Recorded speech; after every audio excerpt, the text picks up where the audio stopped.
Good morning, good afternoon, and good evening sa mga ka-internationals natin dyan. No? Ito na naman si Chris Calumberan, ang inyong host ng Usapang Biyahero sa Tambucho Podcast. It's a very special episode indeed. Nandito tayo sa Pilipinas, no? Which is here, it's a specific street, Payapa Street, kung saan ako lumaki. At kasama natin, very special guest, isa sa mga unang miyembro, all-Filipino group ng Outlaws chapter here in Philippines. I have our special guest, si Mr. Beng Benavides, also known as Beng 15. Malalaman natin kung bakit 15. At ito, simulan na natin. Mr. Beng, kamusta sir? Basta Chris? Thank you very much for giving us your time. Yeah. I know for a fact na itong ating episode is very interesting para sa ating mga taga-subaybay. So, bakit 15? 15, the number itself, 15, kasi yung club ko is Outlaw. It starts with the letter O. And then yung letter O is pang 15 siya sa order sa alphabet. So, it's a normal names na ina-adapt ng mga 1%er. Kahit sa ibang bansa, gano'n. They value yung letter, na first letter ng alphanumeric. Astig.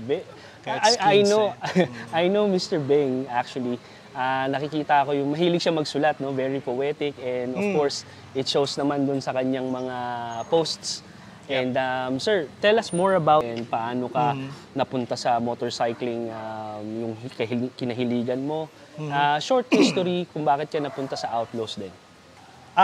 Siguro start muna tayo kung paano ako nahilig sa motor. In the 80s, may classmate ako nun, si Toti. Nasa Amerika na siya ngayon. Shout out, Toti. Toti. Siya lang yung una nagmotor sa amin, mga bata pa kami nun. So, nung one time, may tambay kami sa bahay ng classmate namin. May dala siyang Pantra. Okay, the term Pantra is colloquial name ng mga Pilipino. Gusto ko yan eh. Na pan-tricycle. So, ito yung mga lumang Kawasaki, Yamaha na yung talaga nilalagay sa sidecar. No? So, yun yung dala niya single na walang sidecar. Yung Pantra dala niya. I forgot ko anong brand eh, pero it's a two-stroke I think. No? So, nung dumating siya, sabi ko, wow, angas na na. Parang gusto ko yun. The boys affinity. Yeah, and then sabi ko, Toti, pasubok nga turo mo. Wala akong alam sa clutch or anything. So, tinuro niya yung basic, and then sinusubukan ko. Alam mo naman yung clutch, pag binitawan mo. Pag binitawan mo, titilapan mo. Ganun nangyari. So, nabangga ko yung gate. I think bakod ng classmate namin, wasak yun eh. So, pinababa na ako ni Toti, and then sabi ko, wag ka na magmotor, ganyan. Pero hindi niya alam. Pala. Pero hindi niya alam yung urge ko. Yung experience na yun. It stick na sabi ko, parang addiction na may natikman kang masarap. Sabi ko, I want this, gano'n. Na-curious ka doon sa pagkakabangga. So, kamusta naman yung motor? Okay naman yung motor. Yung gate lang yung nasira. Hindi ka naman nasaktan. Hindi naman. Kasi talagang diretso lang. Si Toti lang ang nasaktan. Shout out to Toti. So, simula na, nanghihiram na ako ng motor kasi hindi ko kaya bumili. So, nung time na yan, 90s naman, enduro. So, hiram-hiram sa kapitbahay. The bad boys bike. Doon ako natutong magmotor. Tapos, it took a while. Nag-college din, nag-work. Kasi nga, wala akong pera nun. Doon nagkatrabaho ko. Doon ako nakabili ng sarili kong motor. Yun.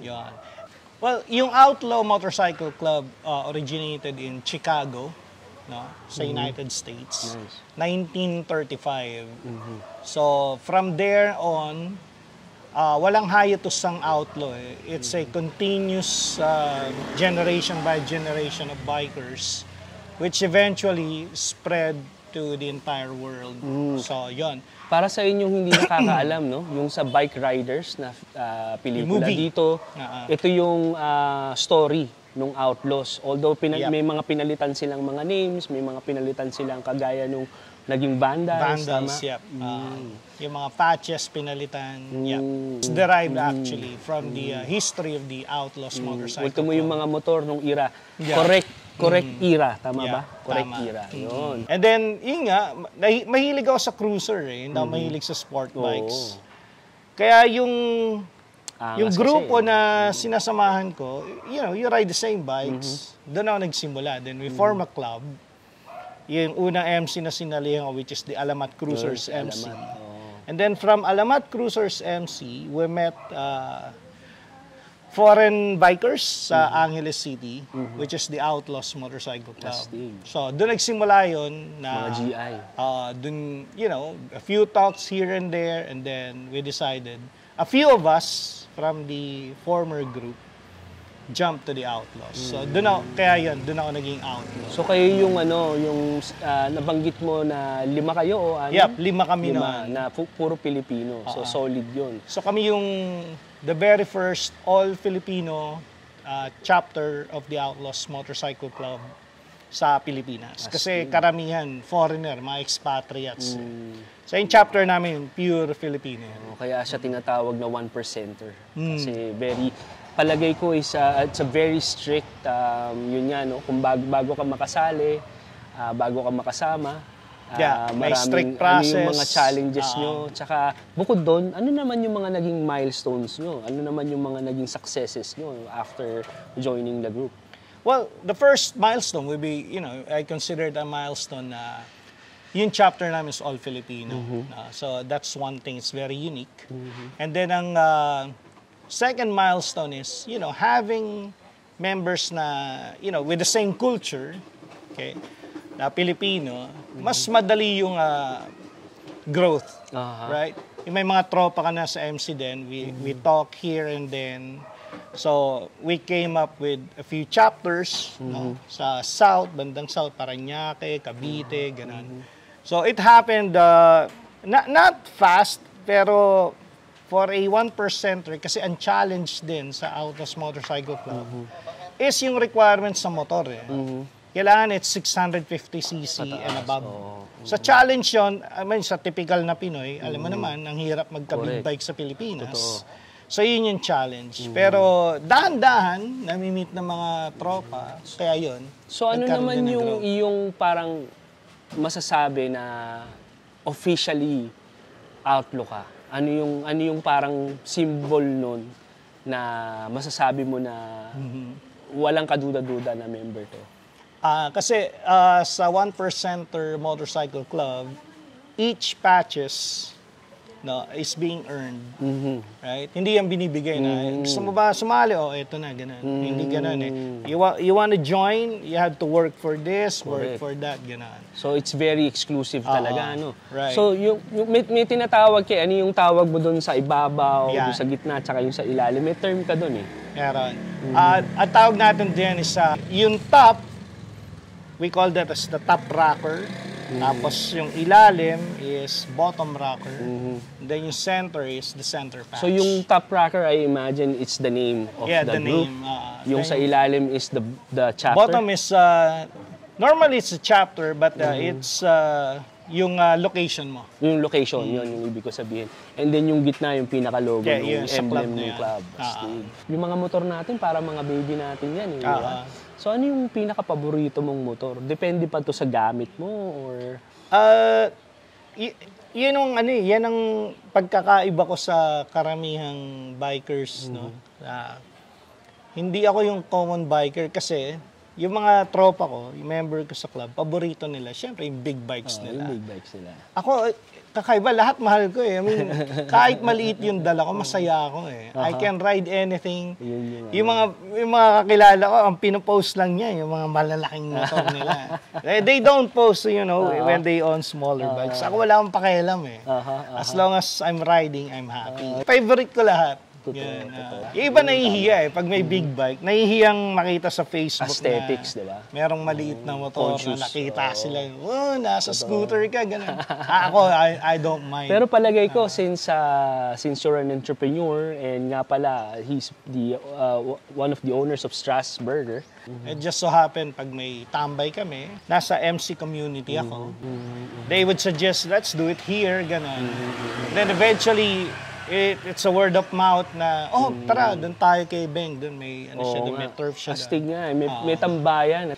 Napunta tayo sa entrepreneurship. nasa dugo naman natin mga Pilipino yan, no? Yung ating mindset magre-rewire. Kasi nga, syempre, kung sanay tayo sa corporate, binibigay natin yung lahat natin sa ating mga amo, ano?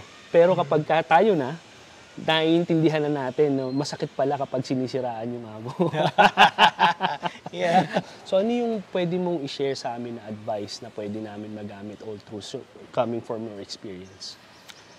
Advice ko lang is, ang kailangan kasi magandang foundation na.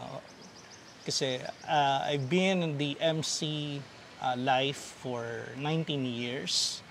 So I've seen it all. No? Ang dami kong club na nakilala, and then marami rin akong nire-resolve na problem.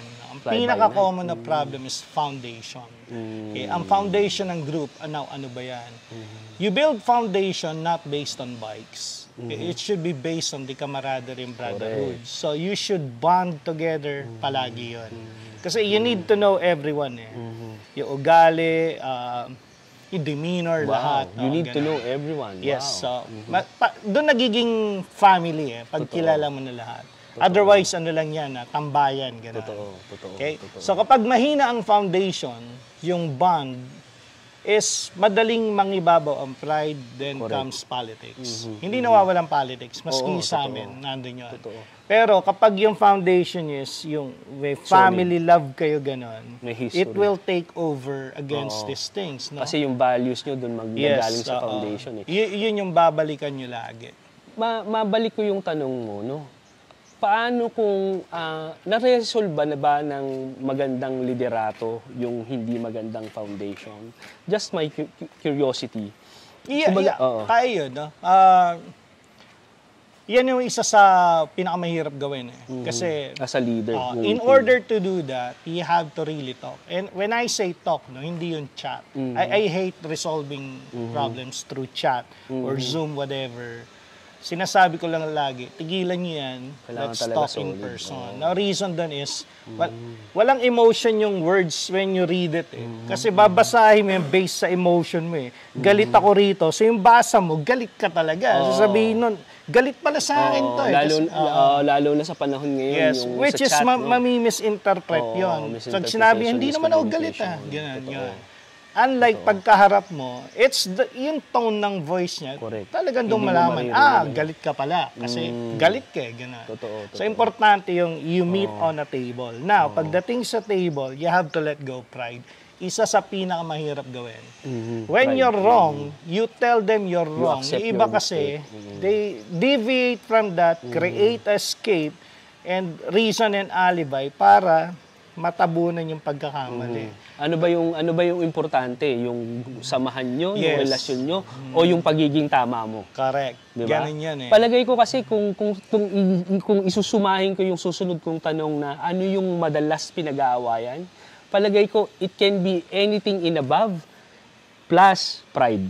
Yes. Parang ganun eh, no? Ano yung mga pinag-aawayan? Una, pera. Kung meron kayong mga juice, lagi yan, common yan, pera. Pangalawa, power.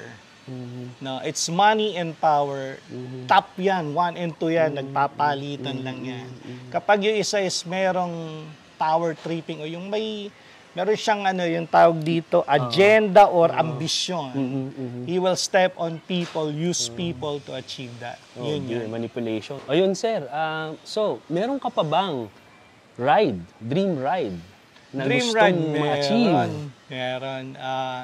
Gusto ko mag-ride sa India. Malapit lang sa amin. Himalayas, yung highest motoring highway. Highway. I think it's Kardungla. I don't know if I get it right, but I think it's Kardungla. No, he might be murdering the name, but yeah, the heart is there. At the end, talagang you need an adventure bike to do that. No. So, Royal Enfield. Royal Enfield will do. Actually, kahit yung mga 200cc sa India, kayang-kaya. Mga tangke, mga motor. Yung budget to do that is around 130,000 pesos or more. Mura-mura. Doable kayang-kaya. That includes everything. Yung papers mo, yung food, accommodation, the bike na gagamitin nyo doon. Lahat yon covered na. Merong group dito na nag-organize nun. Astig. So, Sabihin mo lang kung pupunta ka, sama ako. Syempre. Kung kakasya ako sa maleta mo. Nako, napaka-generous ni Sir, no? Kasi nung last time na-experience ko yung Marilake, no? Pinahiram niya sa akin si Michael V. Vulcan the Vulcan S. Si Vulcan S. Yeah. No? Talagang napaka-memorable nung ride na yun. Kasi legendary ang Marilake. Para sa inyong mga hindi nakakaalam kung saan yung Marilake. Connection siya ng Antipolo, Rizal, Marikina, hanggang Laguna. Ayun. Epic Quezon. ride. Yeah. Quezon, epic ride. So sir, any parting words? Any, kung may gusto kang i-promote, gusto mong website ka bang gusto sabihin, Instagram, please. I just wanna, make a quick shout out sa store namin. We are located in 26 Payapa Street, 26 Barangay Plainview, Strasburgers. You can Google it, you can Waze it to go here. My club, the Outlaws MC, and all the black and white MC out there. And of course, yung grupo ni Chris is Tambucho Riders and UAE and Qatar. Sa Kalam, ang Qatar. And I hope more power to you guys, more riding, just keep riding. Doesn't matter what bike it is, the brotherhood is all that matters. Yung nga pala, pinigyan tayo ng permission ni Sir na mag-add doon sa kanilang glory wall. I'll have it printed, in-order ko pa yung frames. So, it will happen. Yeah. So, thank you very much. It's another episode of Kwentong Biyahero, Tambucho Podcast. This is Chris Calumbiran and Mr. Beng Quince. Thank you guys and hope to ride with you guys soon. Astig. Ride strong and ride safe. Cheers. All right, man.